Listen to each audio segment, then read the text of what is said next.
Hello అండి, నమస్తే. Welcome to విజయ మా ఊరు ఆడియో బుక్స్ ఛానల్. నేను విజయలక్ష్మిని. నవల స్రవంతిలో యండమూరి వీరేంద్రనాథ్ గారి ఆఖరి పోరాటం నవల ఆడియోగా వినిపిస్తున్నాను కదా. మరి ఈరోజు ఆఖరి పోరాటం నవల ఆడియో 9వ భాగం వినిపించబోతున్నాను. మరి ఆలస్యం చేయకుండా కథలోకి వెళ్ళిపోదాం. నేను మనస్తత్వ శాస్త్రజ్ఞుణ్ణి కాకపోయి ఉంటే గొప్ప హస్త సాముద్రికుణ్ణి అయి ఉండేవాడిని అన్నాడు రాబర్ట్సన్ అనే సైకాలజీ ప్రొఫెసర్. రెండిటికీ అంత దగ్గర సంబంధం ఉంది. మరి పువ్వు పేరు చెబితేనో లేక ప్రశ్న అడిగిన టైం చెబితేనో భవిష్యత్తు చెప్పే ఒక జ్యోతిష్కుణ్ణి ఒకసారి చూడడం జరిగింది. రాబర్ట్సన్ సూక్తి ఎంతవరకు నిజమో గాని సూడో జ్యోతిష్కుల విషయంలో మాత్రం ఇది 100కి 100 పాళ్ళు నిజమనిపించింది. చిన్నప్పుడు మీకు యాక్సిడెంట్ జరిగింది అన్నదానికి 2 సమాధానాలు, కాదు, అవును. కాదంటే జాగ్రత్తగా గుర్తు చేసుకోండి, మీరు మర్చిపోయి ఉండవచ్చు అన్న సూచన. చిన్నప్పుడు అపెండిసైటిస్ ఆపరేషన్ జరిగిందండి, చిన్న సందిగ్ధపు సమాధానం. చాలు, అదే నేను చెప్పేది, ఆ యాక్సిడెంట్లో ప్రాణం పోవాల్సింది అంటూ గర్వపు చిరునవ్వు. ఇక అవునంటే చూసారా, మీ లైఫ్ లైన్ చూడగానే తెలిసిపోతుంది అన్నట్టు మీరొక అమ్మాయిని ప్రేమించారు, కానీ ఆమెతో వివాహం జరగలేదు.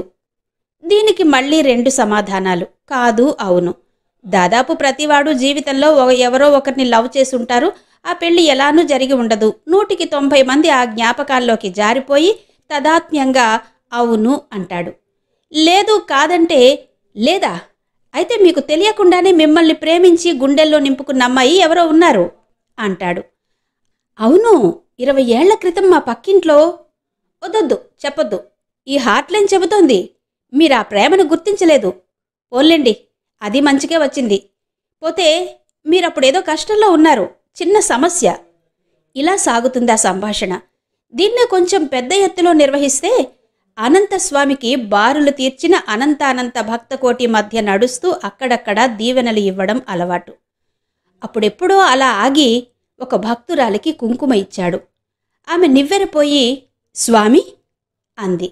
పక్కనున్న మరొక ఆవిడ, స్వామి, ఈమె పసుపు కుంకుమలకు నోచుకోలేదు అంది. తన సహజ గాంభీర్యంతో స్వామి నవ్వి మంచే జరుగుతుంది అని ముందుకు సాగిపోయాడు. ఆవిడ అలాగే కుంకుమతో నిలబడిపోయింది.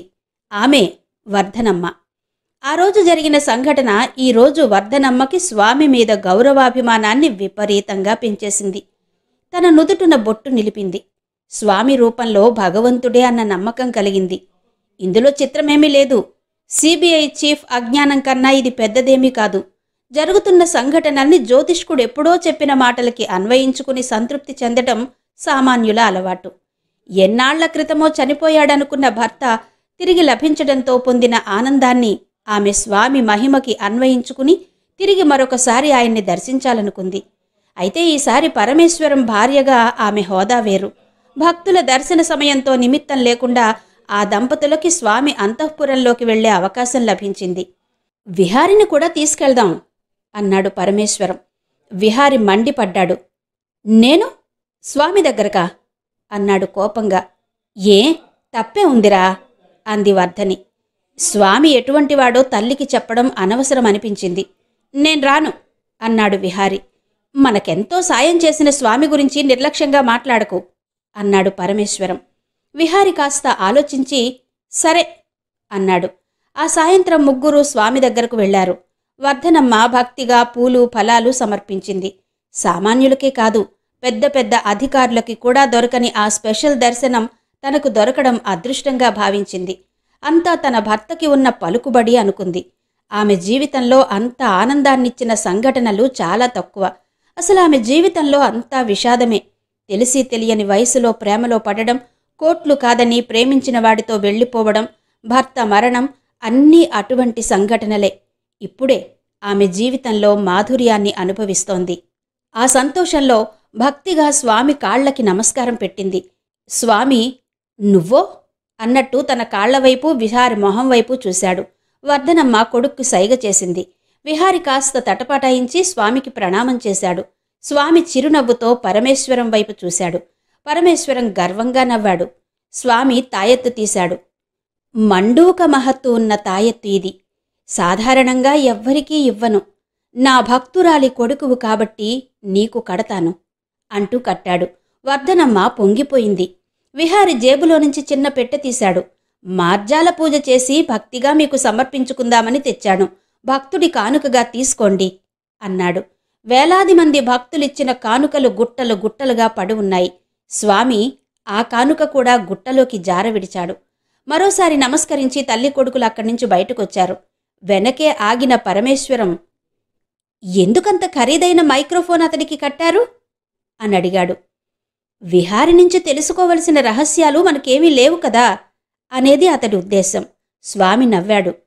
నువ్వేమో సునాదమాల ప్రేమలేఖలు అంటున్నావు. అక్కడ ప్రవల్లిక ఇతగాడిని ప్రేమిస్తున్నట్టు తోస్తుంది. అసలు విషయమేంటో తెలుసుకుందామని అన్నాడు స్వామి. పరమేశ్వరం తలూపి అక్కడి నుంచి వెళ్ళిపోయాడు. అసలు విషయం నిజానికి అది కాదు. స్వామికి అనుమానం వచ్చింది. ఇన్నేళ్ల కాలంలో పరమేశ్వరం వేసిన ఎత్తు ఫెయిల్ అవడం అన్నది ఇదే మొదటిసారి. కావాలంటే ప్రధానమంత్రి హత్యలో కూడా నేరస్తుడు తప్పించుకునేలా ప్లాన్ చేయగల సమర్థుడు పరమేశ్వరం. అటువంటిది ఇంత చిన్న విషయం అమలు జరపడానికి ఇన్ని రోజులు తీసుకోవడం, అందులోనూ విఫలమవడం స్వామికి అనుమానం రావడానికి కారణమైంది.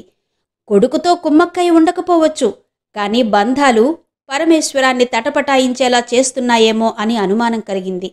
అది చాలు. తన అనుచరుల్లో ఆ మాత్రపు క్రమశిక్షణ రాహిత్యాన్ని కూడా స్వామి సహించలేడు. తన అనుమానం ఎంతవరకు నిజమో తెలుసుకోవడానికే విహారికి తాయెత్తు కట్టాడు. అయితే ముద్రణశాల నుంచి బయటకొచ్చిన రూపాయి నోటు రకరకాలుగా లేబులు మారినట్టు ఈ తాయెత్తు రకరకాల మెడలు మారుతోందని అతడికి తెలీదు. స్వామి అంతఃపురం నుంచి బయటకొచ్చిన విహారి మొదట చేసిన పని ఆ తాయెత్తుని సునాదమాల బామ్మకిచ్చి ఏం చెయ్యాలో చెప్పడం. ఆ తర్వాత బామ్మ తాయెత్తుని తీసుకెళ్లి కాలేజీ నుంచి అప్పుడే ఇంటికొచ్చిన సునాదమాల మెళ్ళో బలవంతంగా వేయడం జరిగింది. ఏంటి బామ్మ ఇదంతా అంది చిరాగ్గా సునాదమాల. పురుష భయం నీలో పోవడానికి అద్భుతమైన తాయెత్తే. ఎంతో భక్తితో సేవ చేసి నీకోసం తీసుకొచ్చాను. ఇది మెళ్ళ వేసుకుంటే ఏ పురుషుడికి నీ వైపు చూసే ధైర్యం ఉండదు అందావిడ. సునాదమాల నమ్మలేనట్టు చూసింది. అవును నిజం అంటూ బామ్మ 5 నిమిషాలు కన్విన్స్ చేసింది. చివరకు మాల ఒప్పుకుంది. నిజంగానే తాయెత్తు అద్భుతంగా పనిచేసింది. ఆమె తలుపు తీయగానే పోస్ట్ మ్యాన్ అప్రయత్నంగా అడుగు వెనక్కి వేశాడు. రోడ్డు చివర్లో కిళ్ళి కొట్టు దగ్గర ఎప్పుడూ నిలబడి ఆమెను చూసే నేరో పెంట్ కుర్రాడు ఆమె కాలేజీకి వెళ్తుంటే అటు చూసి ఏదో షాక్ తగిలినట్టు మొహం చప్పున తిప్పుకున్నాడు. 2 రౌడీల్లా ఉన్నవాళ్లు ఆమె నడుస్తుంటే రోడ్డు పక్కన ఒద్దిగ్గా నిలబడి ఆమె దాటి వెళ్లే వరకు అలాగే ఉండిపోయారు. క్లాసులో ఎప్పుడూ ఆమెనే చూస్తూ పాఠం చెప్పే కుర్ర లెక్చరరు అసలు ఆమె వైపు చూడనే లేదు. అంతవరకు ఎందుకు? ఏమీ తెలియని విష్ణుయే, ఆంటీ నిన్ను చూస్తుంటే ఏదో భయంగా ఉంది అన్నాడు. పక్కింటి విశ్వనాథం కూడా ఆమె పాల కోసం వెళితే చప్పున మొహానికి పేపర్ అడ్డు పెట్టేసుకున్నాడు. ఆమె చీకట్లో నడిచి వస్తుంటే వెనక నుంచి సైకిల్ మీద వస్తూ ఆమె మెడలో గొలుసు లాగేసుకుందామనుకున్న దొంగ కూడా ఆ తాయెత్తు తగిలేసరికి ఎలక్ట్రిక్ షాక్ తగిలినట్టు అల్లంత దూరంలో పడి అదే వేగంతో సైకిల్ తీసుకుని కూతవేటుకందనంత దూరం పారిపోయాడు. వరుసగా ఈరోజు జరిగిన సంఘటనలతో మాలకి తను ధరించిన తాయెత్తుపై నమ్మకం కుదిరింది. జేబులో బొమ్మ జేజేల బొమ్మ లాంటి సైకలాజికల్ ధైర్యం కలిగింది. మనసులోనే బామ్మకి కృతజ్ఞత చెప్పుకుంది. జరిగిన సంఘటనల్లో సగం విహారీ బామ్మ కలిపి ఏర్పాటు చేసిన అద్దె మనుషుల పనని ఆమెకు తెలీదు. ద్వాదశి రావడానికి ఇంకా 4 రోజులు టైముంది. విహారీ తల్లితో కలిసి ఇంటికొచ్చిన ఓ 2 గంటల తర్వాత వివిధ పత్రికలకి ఫోన్ చేశాడు. స్వామి భవంతిలో బాంబు ఉన్నట్టు తెలిసిందని అధికార స్వరంతో చెప్పి ఫోన్ పెట్టేశాడు. చాలామంది అది నమ్మలేదు. నమ్మిన 2-3 విలేకరులు హడావిడిగా స్వామి ప్యాలెస్కు బయలుదేరారు. విహారీ కూడా ఇంటి నుంచి బయటకొచ్చి స్వామి మహల్కి దగ్గరగా ఉన్న బూత్లో నుంచి ఆయనకు ఫోన్ చేశాడు. స్వామి ప్రస్తుతం కోటి పుష్పార్చనలో ఉన్నారు, ఎవరితోనూ మాట్లాడరు అంది సెక్రటరీ అట్నుంచి. విహారీ అని చెప్పు, తాయెత్తు గురించి అని చెప్తే పరిగెత్తుకొస్తాడు అన్నాడు విహారీ. అతడు చెప్పినట్టే నిమిషం తర్వాత స్వామి లైన్లోకొచ్చాడు. ఏమిటి తాయెత్తు అన్నావుట అన్నాడు స్వామి. అతడి గొంతులో అనుమానం ధ్వనించింది. మండూక మహత్తుగల తాయెత్తుకి ప్రతిగా మార్జాల మహత్తుగల బహుమతిచ్చాను. ఏం చేశారు స్వామి అని అడిగాడు. ఆ ప్రశ్నకి స్వామి రిలీఫ్గా ఫీల్ అయ్యాడు. తాయెత్తు సంగతి విహారికి తెలియలేదు అన్న సంతోషంతో. నాకు రోజుకి 1000 సంఖ్యలో బహుమతులొస్తూ ఉంటాయి. విప్పటానికి నా నౌకర్లకి కూడా 4 రోజులు పడుతుంది అన్నాడు. 4 రోజులా? అయ్యో, ఎలా స్వామి? మరో 4 నిమిషాల్లో అందులో బాంబు పేలుతుంది అన్నాడు విహారి. వాట్? గుట్టలు గుట్టలుగా మీ పక్కన పడి ఉన్న ఆ బహుమతుల్లో నుంచి 4 నిమిషాల్లో నేనిచ్చిన ప్యాకెట్ బయటకు తీయించండి, లేదా మీరే 4 నిమిషాల్లోగా ఆ ఇంట్లో నుంచి బయటపడండి. శత్రువుల్ని చంపుకోవడం మన అగ్రిమెంట్లో లేదుగా, అందుకే ఫోన్ చేసి చెప్తున్నాను, క్విక్ అని ఫోన్ పెట్టేసి బయటకొచ్చాడు విహారి. దూరంగా మహల్ కనబడుతోంది. స్వామి అనుచరులతో సహా బయటకు పరుగెత్తుకొస్తున్నారు. అదే సమయానికి 2-3 విలేకరులు అక్కడికి చేరుకుంటున్నారు. విహారి వరుసగా రకరకాల కోణాల్లో తన చేతిలో కెమెరాని క్లిక్ మనిపించాడు. సరిగ్గా ఇక్కడే విహారి స్కోర్ చేశాడు. ఎవరో అనామకుడి నుంచి ఫోన్ వస్తే పత్రికాఫీసుల నుంచి విలేకరులు వెళ్లరు, అలాగే వెళ్లలేదు కూడా. కానీ ఇప్పుడు ఆ వార్త నిజమైంది. కేవలం 2-3 విలేకరులు ఆ దృశ్యాన్ని ప్రత్యక్షంగా చూడగలిగారు. మిగతా పత్రికలకి ఈ బాంబ్ స్క్వేర్ కేవలం వార్త మాత్రమే అయింది. అటువంటి వారికి విహారి ఆ ఫోటోలు అందచేశాడు. సెన్సేషనలిజం కన్నా కావలసిందేముంది? స్పాట్కి వెళ్లిన విలేకరులతో పాటు వెళ్లని పత్రికలకు కూడా ఫోటోలు దొరికాయి. అనంతానంద స్వామి పైబట్ట లేకుండా బయటకొస్తున్న ఫోటో, అనుచరులు పరిగెత్తుకు వస్తున్న ఫోటో వగైరాలు రకరకాల పత్రికల్లో పడ్డాయి. అయితే ఎవరూ చెడుగా వ్రాయలేదు. అనంతానంద స్వామి మహల్లో బాంబు భయం ఇలాంటి హెడ్డింగులే పెట్టాయి. కానీ జనవాక్య కల్పిత రూమర్కు పరిధిలేముంటాయి? ఏ అమాయకత్వం మీద ఆడుకున్నాడో ఆ అమాయక ప్రజలే చిన్న బాంబు భయంతో భగవత్ స్వరూపుడైన స్వామి బయటకు పరిగెత్తుకు రావడమా అన్న సందేహం వెలుబుచ్చారు. ఆ వార్త స్వామిని కూడా చేరింది. అప్పుడప్పుడు ఎదురు దెబ్బలు తగిలిన వాడికి పెద్ద విషయం కాదు, కానీ అసలు ఓటమే ఎరుగనివాడు చిన్న ఎదురు తాకిడి తగిలినా సహించలేడు. స్వామి విషయంలో అదే జరిగింది. చాలా చిన్నవాడు అనుకున్న విహారి కంట్లో నలుసులాగా బాధ పెడుతున్నాడు. మామూలు సమయాల్లో అయితే ఏం చేసేవాడో, కానీ సరిగ్గా అదే సమయంలో రామ్లాల్ వచ్చి ఒక వార్త చెప్పాడు. సిబిఐ చీఫ్ని ట్రాన్స్ఫర్ చేయడానికి ప్రయత్నం జరుగుతున్నట్టు వార్త రహస్యంగా తెలిసింది అని. ఇది ఊహించని రెండో దెబ్బ. ఏమైంది అన్నాడు స్వామి ఇరిటేటెడ్గా. నిన్న ప్రవల్లిక ప్రధానమంత్రిని కలుసుకుంది. అనంతానంద స్వామి బ్రూకుటి ముడిపడింది. దాని పర్యవసానమే ఇదంటావా అన్నాడు. రామ్లాల్ మాట్లాడలేదు. అనంతానంద స్వామి కొద్దిసేపు ఆలోచించి తల అడ్డంగా విదిలిస్తూ, లాభం లేదు రామ్లాల్, వాళ్ళిద్దరినీ చాలా కాలం ఉపేక్షించాం, ఇక వద్దు అన్నాడు ఒక నిర్ణయానికొచ్చినట్టు. రామ్లాల్ తలూపి, రేపట్లోగా పూర్తి చేస్తాను. ఇద్దరినీ వీలైతే ఒకేసారి చంపు, విడివిడిగా వద్దు అన్నాడు స్వామి. రామ్లాల్ తలూపి అక్కడి నుంచి వెళ్ళిపోయాడు. ఎంత పెద్ద నిర్ణయాలైనా ఇంతకన్నా పెద్ద మాటలు జరగవు వారి మధ్య. ప్రభుత్వం సిబిఐ చీఫ్ని ట్రాన్స్ఫర్ చేసే చర్య ఎందుకు తీసుకోవలసి వచ్చిందో తెలియాలంటే 2 రోజులు వెనక్కి వెళ్ళాలి. అప్పటికే పరమేశ్వరం వ్యూహం ప్రకారం దేశంలో పరిస్థితులు నెమ్మదిగా అల్లకల్లోలమవడం ప్రారంభించాయి. మాజీ కేంద్ర మంత్రి ఒకరు, ప్రధానమంత్రితో విభేదాలొచ్చిన మంత్రి ఒకరు ఒకరోజు తేడాతో హత్య చేయబడ్డారు. ప్రధానికి చాలా ఇబ్బందికరమైన స్థితి ఇది. లొసుగులు బయట పెట్టకుండా వారిని అధికార పార్టీయే హత్య చేయించిందని జనం అనుకోవటంలో తప్పేముంది? ఆ విధంగా స్వామి మొదటి ఎత్తు పూర్తయింది. ప్రధానమంత్రి ఈ హత్యల విషయమై సిబిఐ ఆఫీసర్లతో సమావేశం ఏర్పాటు చేశాడు. మీటింగ్ అయిపోయిన తర్వాత ప్రవల్లిక మరికొంచెం సేపు ఆగిపోయింది. డిపార్ట్మెంట్ రహస్యాలు బయటికి పొక్కడంతో సహా దేశం త్వరలో ఎదుర్కోబోతున్న పరిస్థితుల పట్ల తయారు చేసిన రహస్య నివేదికని కూడా అందచేసింది. ఆయన ఆందోళన చెందాడు. ఏం చేద్దాం అని అడిగింది. ముందు రహస్యాలు బయటికి ఎలా అందుతున్నాయో వాళ్ళని పట్టుకోవాలి. దీనికి డిపార్ట్మెంట్ కాకుండా వేరే ఆఫీసర్లని 3 నాకిస్తే అంటూ తన ప్లాన్ వివరించింది. అంతా విని ఆయన గుడ్ అన్నాడు. రానుంచి నమ్మకస్తులైన 3 ఆఫీసర్లు ఈ పని మీద నియమించబడ్డారు. తను అనుకున్న పనిని ముందు చీఫ్తో ప్రారంభించదలుచుకుందామే. హడావిడిగా చీఫ్ దగ్గరకు వెళ్ళి, మన ఆఫీసర్లు ఒక హార్డ్ కోర్ టెర్రరిస్ట్ని పట్టుకున్నారు సార్, చిన్నపిల్లల కిడ్నాప్తో సంబంధం ఉన్న వ్యక్తి అనుకుంటాను అంటూ అతడిని ఎక్కడ ఉంచి ఇంటరాగేట్ చేస్తున్నారో ఆ ప్రదేశం చెప్పింది. అదంతా అబద్ధమే. ఆ ప్రదేశం పైకి మామూలు ఇల్లులా కనబడే ఒక సిబిఐ ప్లేసు. ఇలాంటి అబద్ధం చెప్పడం కోసమే ఆమె ప్రధానమంత్రి నుంచి పర్మిషన్ తీసుకుంది. ఆమె ఆ వార్త వెల్లడి చేసిన అరగంటలోగా ఉగ్రవాదులు ఆ ఇంటి మీద బాంబులతో దాడి జరిపారు. ఆ ఇల్లు నిర్మానుష్యంగా ఉంది. అది వేరే సంగతి. ఆ విధంగా చాలా చిన్న ట్రిక్ ద్వారా ఆమె ఎవరి వల్ల రహస్యాలు బయటకు పొక్కుతున్నాయో తెలుసుకోగలిగింది. కానీ ఆ అరగంట సేపు చీఫ్ బయటకు ఎవరి ద్వారానూ వార్త పంపలేదని, ఫోన్ చెయ్యలేదని ప్రధానమంత్రి అపాయింట్ చేసిన ఆఫీసర్లు ధృవీకరించారు. మరి ఈ వార్త అనంతానంత స్వామికి ఎలా తెలిసింది? ఏ రుజువులు లేకుండా చీఫ్ మీద చర్య తీసుకోలేదు కాబట్టి అతన్ని సస్పెండ్ చేయలేదు. క్షణాల మీద అతన్ని ట్రాన్స్ఫర్కి ఉత్తర్వులివ్వబడ్డాయి. అప్పుడే స్వామి ప్రవల్లికని తుడిచిపెట్టమని రామ్లాల్కి ఆజ్ఞ ఇచ్చాడు. ఆమెతో పాటు విహారిని కూడా. రేపొకసారి కిద్వాయి గార్డెన్కి వెళ్దామా అని అడిగింది ప్రవల్లిక. ఎందుకు అడిగాడు విహారి నవ్వుతూ. ఏదైనా సిబిఐ పనా? కాదు, స్వంత పనే. రేపు ద్వాదశి, మర్చిపోయారా? మర్చిపోలేదు. అందుకే ఈ రాత్రి లోపులో పూర్తి చేయవలసిన పని ఒకటుంది. సునాదమాలని తలుచుకుంటూ తనలో తనే అనుకుంటున్నట్టు అన్నాడు. సరే, ఆ పనేదో రాత్రికి పూర్తి చేసుకోండి. రేపు మాత్రం నాతో రావడానికి రెడీగా ఉండండి. మీకో మంచి వార్త చెప్తాను నవ్వుతూ అంది.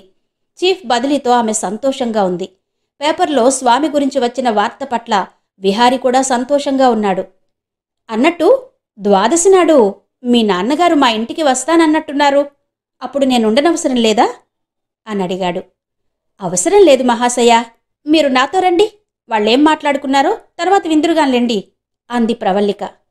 అలాగే, బాయ్, రేపు కలుద్దాం, బాయ్. ఈ సంభాషణ జరిగిన 10 నిమిషాలకి రామ్లాల్ టేబుల్ మీద మొత్తం నగరం తాలూకా ట్రాఫిక్ ప్లాన్ ఉంది. మరుసటి రోజు విహారీ, ప్రవల్లిక ఏ దారి గుండా ప్రయాణం చేస్తారన్నది బాణం గుర్తుల ద్వారా సూచించబడి ఉంది. మెషిన్ గన్తో ఏ జంక్షన్లో కాల్పులు జరపాలి, ఎటుగుండా పారిపోవాలి, ఎక్కడ ఆగి నెంబర్ ప్లేట్ మార్చుకోవాలి అన్న గుర్తులు క్లియర్గా వేసి ఉన్నాయి. మొదటి కారులో నుంచి జరిగే కాల్పుల వల్ల ఒకవేళ ఇద్దరూ మరణించకపోతే అవతలి వైపు నుంచి కాల్పులు కొనసాగించడానికి ఎంతమంది కారులో ఉండాలి అన్నది వివరంగా అనుచరులకి సూచించాడు రామ్లాల్. ఇటువంటి ప్లాన్ చేయడంలో రామ్లాల్కి మించినవాడు లేడు. అందులోనూ పాత కక్షలు కూడా ఉన్నాయి. ఇన్నాళ్ళు కేవలం స్వామి అనుజ్ఞ కోసం ఆగాడు. ఇప్పుడిక అతన్ని ఆపేవారు లేరు.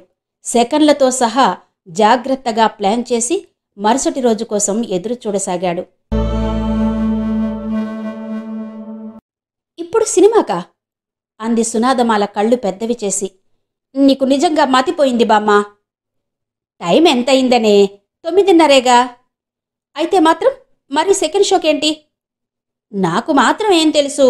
కిరాయి మొగుడు ఈరోజే ఆఖరి రోజట. అది ఫస్ట్ షో టైం దాటాక చెప్పింది పక్కింటి సుబ్బమ్మ. ఇంకో 2 వారాలైనా ఆడుతుందేమో అనుకున్నాను. మరీ స్లాబ్ సిస్టమ్ వచ్చాక కాస్త కలెక్షన్స్ తగ్గిపోతే తీసేస్తున్నారు అంది బామ్మ. ఇప్పుడు పురాణం విప్పకు. ఆ హాల్ కాకపోతే రేపటి నుంచి మరో హాల్లో ఆడుతుంది. ఆడకపోతే? ఎదురు ప్రశ్నించింది బామ్మ. ఆడకపోతే పోతుంది విసుగ్గా అంది మాల. అది చూడకపోతే కొంపలేం మునిగిపోవు. ఎందుకు మునిగిపోవు? అసలు ఆ టైటిల్లోనే ఏదో గమ్మత్తుంది. చూడకపోతే నాకు వారం రోజుల దాకా నిద్ర పట్టదే. అయితే వెళ్ళి చూడు. నువ్వు రా. నేను సెకండ్ షోలకి రాను.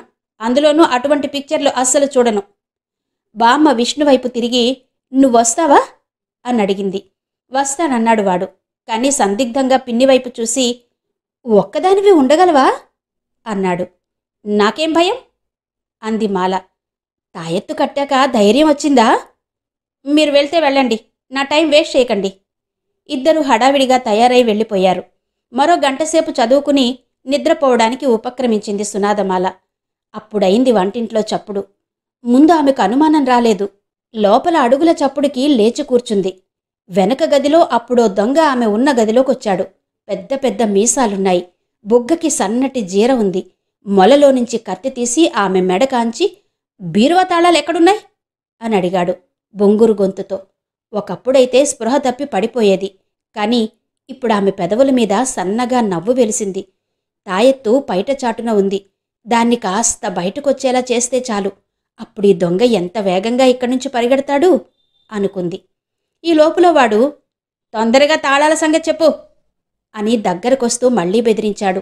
ఆమె అతన్ని క్షమిస్తున్నట్టు తేలిగ్గా చూసి భుజం కాస్త విదిలించి మెడ క్రిందుగా చెయ్యి పోనిచ్చింది. ఆమె జాకెట్ లోపల తాళాలు దాచుకుందేమో అని దొంగ అనుకున్నాడు. కాని ఆమె హఠాత్తుగా పైట కింది నుంచి తాయెత్తు తీసి అతడి కళ్ల ముందు ఆడించింది. ఆ దొంగ ఒక్కసారిగా సర్వశక్తులు నశించి, భయం ఆవహించి, కృంగిపోయి పిల్లిలా అక్కడి నుంచి పరిగెత్తాడేమో అనుకుంది. కానీ అలాంటిదేం జరగలేదు. తాళాలు తాళాలు తీ అన్నాడు కత్తి మెడ మీద ఆనుస్తూ. ఆ విదిలింపుకి ఆమె చెయ్యి గీరుకుంది.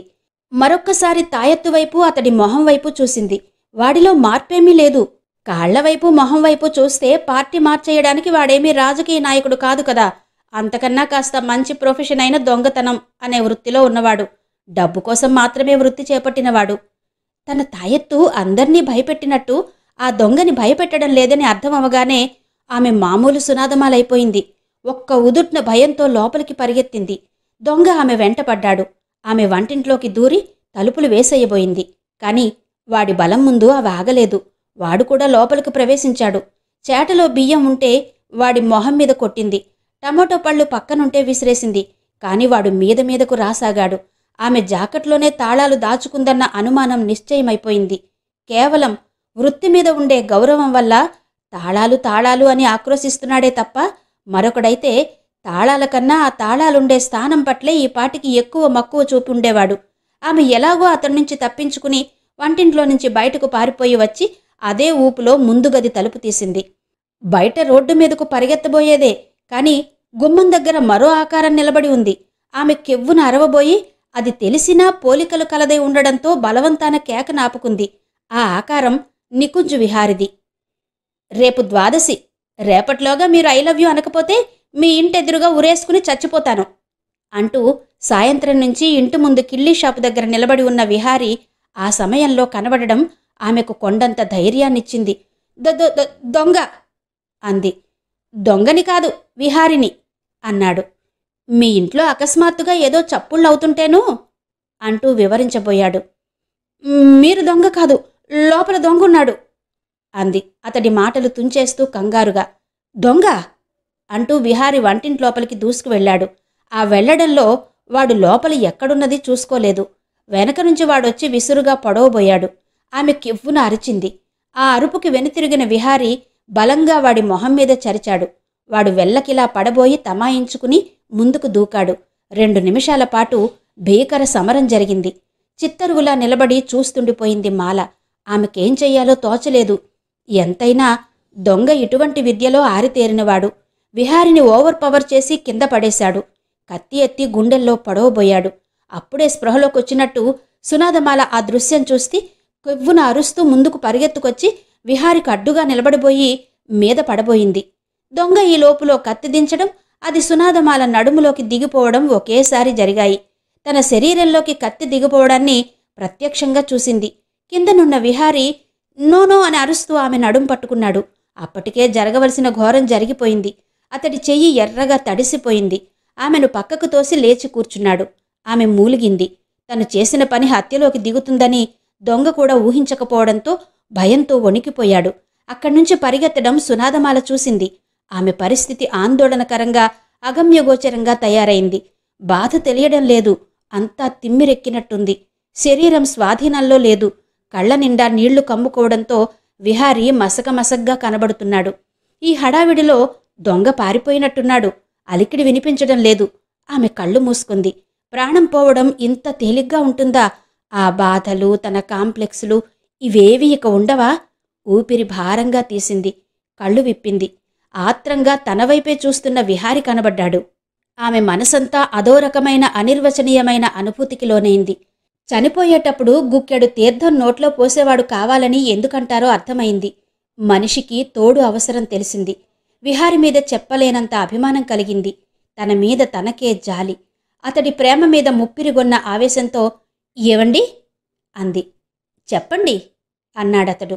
ఆమె తన వాళ్లకోసం ఏమైనా చెబుతుందేమో అని. నేను ఇంతకాలం మీ పట్ల ప్రవర్తించిన విధానానికి క్షమించండి. నా మనసులో మీ పట్ల ప్రేమే ఉంది.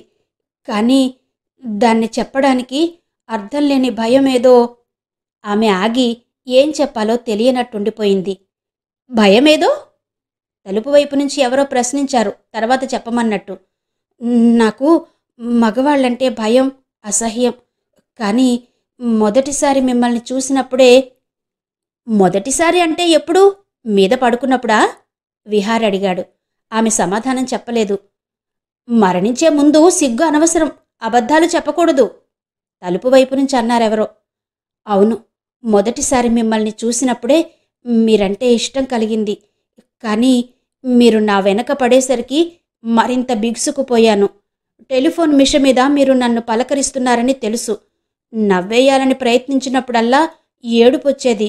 అది నా దురదృష్టం అందించాడు విహారి. అవును, దురదృష్టం. మరణించే ముందు సిగ్గు అనవసరం. అందుకే చెప్తున్నాను. I love you Vihari, I love you. ముచ్చటగా మూడోసారి చెప్పండి, తలవైపు నుంచి వినబడింది. ఐలా అంటుంటే అనుమానం వచ్చింది ఆమెకు. పక్కన విహారి కొంత మాట్లాడుతుంటే మరికొన్ని మాటలు తల దగ్గర నుంచి వినబడుతున్నాయేంటి అనుకుని తలెత్తి చూసింది. తాపీగా భోజనానికి కూర్చున్నట్టు కూర్చొని ఉన్నాడు దొంగ. మొహానికి మీసాలు ప్రస్తుతం లేవు.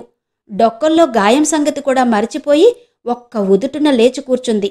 దొంగ పలకరింపుగా నవ్వాడు. నువ్వు అంది. కాస్త వేషం మార్చేటప్పటికే గుర్తుపట్టలేకపోయారు మేడం. నన్ను పద్మాకర్ అంటారు, విహారి స్నేహితుణ్ణి. ఆమె ఇంకా అయోమయం నుంచి తేరుకోలేదు. కడుపు దగ్గర నొప్పి రాకపోవడంతో తడిమి చూసుకుంది. అది టమాటో పండు తాలూకా రసం మాలా అన్నాడు విహారి. ఈ లోపల పద్మాకర్ జేబులో నుంచి కత్తి తీసి పొడవగానే అది లోపలికి ఎలా వెళ్ళిపోతుందో డెమాన్స్ట్రేట్ చేసి చూపించాడు. అప్పటికర్థమైంది తనెంత ఫులిష్గా ప్రవర్తించిందో. మీరు అంటూ లేవబోయింది. విహారి వారిస్తూ, చూడుమాలా, రేపే ద్వాదశి. నీ మనసులో మాట చెప్పేశావు. మళ్ళీ ఇప్పుడు నువ్వు కాదంటే మరో ఛాలెంజ్ చేయడానికి టైం కూడా లేదు అన్నాడు. ఇంకా ఎందుకే ఈ బిడియం అంది బామ్మ లోపలికొస్తూ. మా రోజుల్లో మాకిలాంటి సిగ్గులు భయాలు లేవు బాబు. మనసులో ఏ ఉంటే అది ఏదో రకంగా చెప్పేసేవాళ్ళం. డైరెక్ట్గా కుదరకపోతే ఇండైరెక్ట్గా. నిజంగా అంకుల్ని ప్రేమిస్తున్నట్టయితే ఇప్పుడు నువ్వు చేతుల్లో మొహం దాచుకుని ఇక్కడి నుంచి పరిగెత్తాలాంటి అని సలహా ఇచ్చాడు విష్ణు. సునాదమాల అలాగే పరిగెత్తింది. ఈరోజేంటి హుషారుగా ఉన్నారు అంది ప్రవల్లిక. విహారి జవాబు చెప్పలేదు. నవ్వి ఊరుకున్నాడు. కారు వెళుతోంది. చెప్పకూడదా ఏంటి? చాలా రోజుల నుంచి ఫోన్లో ఏడుపుస్తున్న అమ్మాయి నిన్న బయటపడింది. ఆమె నవ్వాపుకుని, కరెక్ట్గా కనుక్కున్నారే అంది. అయితే మనం ఇంకా కిద్వాయి గార్డెన్స్కి వెళ్లే అవసరం. ఆమె మాటలు పూర్తి కాకుండానే అతడు అరే అన్నాడు. ఏమైంది? పెట్రోల్ అస్సల్లేదు అంటూ పక్కన బంకులోకి స్టీరింగ్ తిప్పాడు. ఈరోజు ద్వాదశి కదూ అందామె రోడ్డు వైపు చూస్తూ. అవును, ఏ?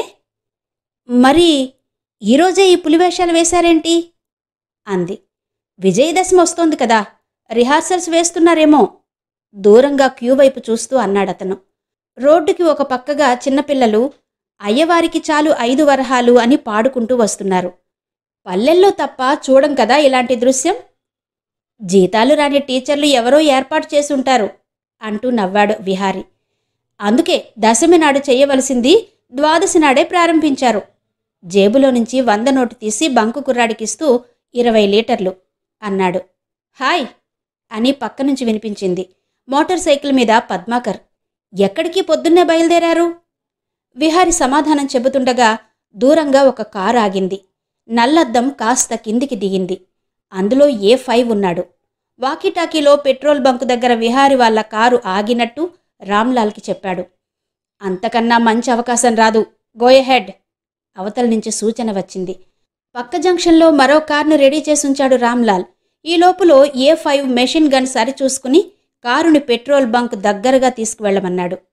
అయ్యవారికి చాలు 5 వరహాలు అని పిల్లలు పాడుకుంటూ రోడ్ క్రాస్ చేస్తున్నారు. విహారి కారు దిగి చక్రాల్లో గాలి చూసుకున్నాడు. పద్మాకర్ దూరంగా మోటార్ సైకిల్కి గాలి కొట్టిస్తున్నాడు. విహారి కారు దిగడంతో A5 డ్రైవర్కి సైగ చేశాడు. ఇటువంటి హత్యలు చేయడంలో అతడు ప్రొఫెషనల్. అందుకనే రామ్లాల్ అతన్ని నియమించాడు. ఎప్పుడు ఎలా అటాక్ చేయాలో అతడికి బాగా తెలుసు. ప్రత్యర్థులు 2 ఉన్నప్పుడు, 2 దగ్గరగా ఉన్నప్పుడు కాల్చడం మంచిది. ఒకే రేంజ్లో సరిపోతుంది. డ్రైవర్ బంకు పక్కగా తీసుకొచ్చి కారు ఆపాడు. ఒక హిప్పీ కుర్రాడు జేబులో నుంచి సిగరెట్ ప్యాకెట్ తీసి దూరం నుంచి బంకు వైపు నడుచుకుంటూ వస్తున్నాడు. పిల్లవాళ్లకు చాలు పప్పు బెల్లాలు అంటూ పిల్లలు కూడా ఇటువైపే వస్తున్నారు. సాయంత్రం కలుస్తావా? పద్మాకర్ అడిగాడు. సాయంత్రం ఏమో, తనే పని మీద తీసుకెళ్తుందో తెలీదు. వచ్చేసరికి ఎంతవుతుందో ఏమో. సరదాగా నాటకాలు వేసుకుంటూ ఈ పిల్లల్లాగా పాడుకుంటూ తిరిగేవాళ్లం. ఉన్నట్టుండి నీకింత దేశభక్తి, సిబిఐ భక్తి పుట్టుకొచ్చిందేంట్రా అన్నాడు. ముందే చెప్పాను కదా, ప్రతివాడు మానసికంగా ఎప్పుడో ఒకప్పుడు మెచ్యూర్ అవుతాడని. ఆ అమ్మాయిని చూడు, ఇంత చిన్న వయసులో ఎంత బలవంతమైన శక్తులకు వ్యతిరేకంగా పోరాడుతోందో. దసరా అంటే అదేగా, ఒక స్త్రీ శక్తిగా మారి రాక్షసుణ్ణి చంపడం. విహారి ఇంకా ఏదో చెప్పబోతుంటే, అయిపోయింది సార్ అన్నాడు మోటార్ సైకిల్కి గాలి కొట్టడం పూర్తి చేసిన కుర్రాడు. వెళ్ళొస్తా గురు. పద్మాకర్ మోటార్ సైకిల్ స్టార్ట్ చేశాడు. విహారి కారు దగ్గరకొచ్చి డ్రైవింగ్ డోర్ తెరిచాడు. పక్క సీట్లో ప్రవల్లిక ఉంది. ఇద్దరూ ఒకే రేంజ్లోకి రాగానే A5 డ్రైవర్కి సైగ చేశాడు. కారు నెమ్మదిగా బయలుదేరింది. విహారి వంగి లోపల కూర్చోబోతున్నాడు. మిషన్ గన్ పేలడం ప్రారంభించింది. ముందు బంకు తాలూకా అద్దాలు పెళపెళ విరిగిపోయాయి. ఒక సరళరేఖ గీచినట్టు గుళ్ల గుర్తులు పడుతున్నాయి. అయితే అదే సమయానికి బంకు కుర్రవాడు చిల్లరివ్వడానికి డోర్ దగ్గరగా వచ్చాడు. అతడి శరీరం క్షణాల్లో జల్లెడలా మారి రక్తం జివ్వున ఎగజిమ్మింది. మరో 2 గుళ్ళు పెట్రోల్ ట్యాబ్కి తగిలాయి. మెయిన్ కంట్రోల్ ఆఫ్ చేయకపోవడంతో పెట్రోల్ ఫౌంటైన్లా బయటకు రాసాగింది. చుట్టూ ఉన్న జనానికి ఏం జరిగిందో తెలిసే లోపులో ఈ దారుణం జరిగిపోయింది. మొదట చప్పుడు వినగానే ప్రవల్లిక ఆ విషయం గ్రహించి కారు స్టార్ట్ చేసింది. ఇటువంటి ఆకస్మిక చర్యలకు వెంటనే రియాక్ట్ అవ్వడం సిబిఐ ట్రైనింగ్లో చెబుతారు. విహారి కారు తలుపు బలంగా వేశాడు. ఈ లోపులో A5 కారు వేగం పుంజుకుంది. జీవితంలో మొట్టమొదటిసారి ఇలా జరగడంతో ఆ టెర్రరిస్ట్ రామ్లాల్కి ఏం సమాధానం చెప్పాలా అన్న భయంతో ఉన్నాడు. ఇక్కడ పెట్రోల్ బంక్ దగ్గర పద్మాకర్ కూడా అకస్మాత్తుగా పేలిన మిషన్ గన్ చెప్పుళ్లకి స్థానువయ్యాడు.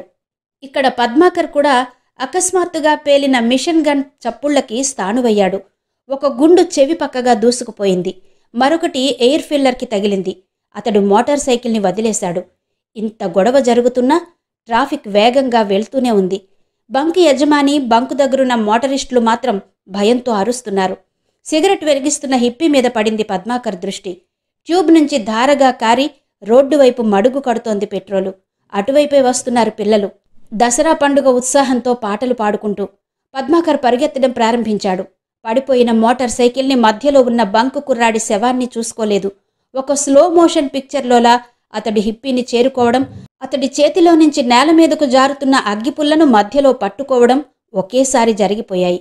ఈ లోపులో జనానికి జరిగిందంతా తెలిసింది. అందరూ దూరంగా పరిగెత్తారు. అంతా హడావిడిగా తయారైంది. పద్మాకర్ అదే ఊపులో వెళ్లి ఫిల్లర్ ఆఫ్ చేశాడు.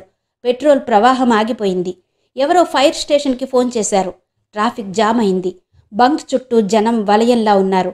పెట్రోల్ నెమ్మదిగా గాలిలోకి ఆవిరవుతోంది. దూరం నుంచి ఏమాత్రం చిన్న అగ్ని తగిలినా మొత్తం పేలిపోతుంది. అయినా జనం దూరం నుంచి చూస్తూనే ఉన్నారు. యజమానికి పిచ్చెక్కినట్టయింది. ఇదేమీ పట్టనట్టు యుద్ధభూమిలో సైనికుడిలా పరిగెత్తుకుంటూ పద్మాకర్ ఫిల్లర్ నుంచి వాటర్ ట్యాంకర్ దగ్గరకు వెళ్లాడు. లారీలకు, కార్లకు నింపుకునే నీళ్లున్నాయి. దాని అడుగు గొట్టం విప్పాడు. అప్పటికి స్పృహలోకొచ్చినట్టు 2-3 సాయం చేశారు. ఎలాగైతేనే నీళ్లు ప్రవహించడం మొదలుపెట్టి పెట్రోల్లో కలిసి దూరంగా వెళ్లసాగాయి. పెట్రోల్ నీళ్లలో కలిసినా మండే స్వభావాన్ని కోల్పోదు. కానీ బంకు నుంచి దూరంగా వెళ్తోంది. జనం కూడా ఆటోమేటిక్గా దూరంగా వెళ్లారు. అది కావలసింది.